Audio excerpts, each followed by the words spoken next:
Assalamu alaikum, урматтуу жамаат, урматтуу мекендештер. Мынакей бүгүн Жалал Абад областы, мынакей кеч айтып аттым эле, Шамалсайда дарбыз сатылат деп. Мынакей ушул дарбыздардын бүгүн кыскача бааларын билип беребиз туугандар. Алдыда калып кетти жык дарбыздарчы. Эң көп жерлерин тарта албай калдым, азыр бул жерге арзаныраак дыйкандан алайын деп өзүбүз келип токтодук. Мынакей дыйкан сатып аткан бааны сиздерге азыр көрсөтүп беребиз туугандар, көрүп билип беребиз. Азыр ушул чоң дарбыздардын килосы 13 сомдон алдык азыр. Айжа 13 сомдон алдык туугандар. Ушу мен ушундай чоңунан алдым азыр бирөөнү. Так 160 сом ушундай болду ушул чоң дарбыз. Эң чоңун тандап алдым. Бул андан да арзаныраак болуп калышы мүмкүн. Мына көрсөтөйүнчү. Ушундай бар беле. Азыр эң чоңун тандап алдым туугандар. Ушу 160 сом ушундай болду. Болду, алдык болду эже. Мынакей туугандар.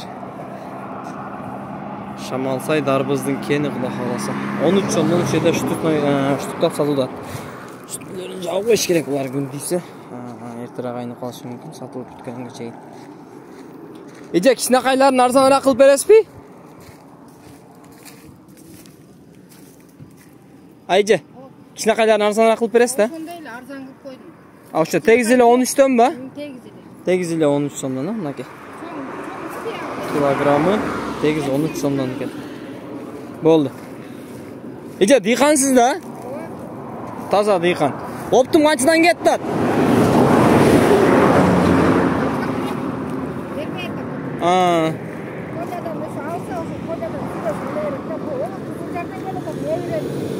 Болду. Неберesi ушул экен туугандар. Так, кабы 300дөн дедиңиз а кондордун? Кабы 300дөн дедиңизби? Канчадан кабы? 500. Мишеги 500 сомдон, калбады. Кабы 500 сомдон. Булар килосын канчадан алдык азыр? 35тен. 35 сомдон, Булар 100 сом. штугу 100 сомдон, Болду, рахмат эже, содаңызды берсин.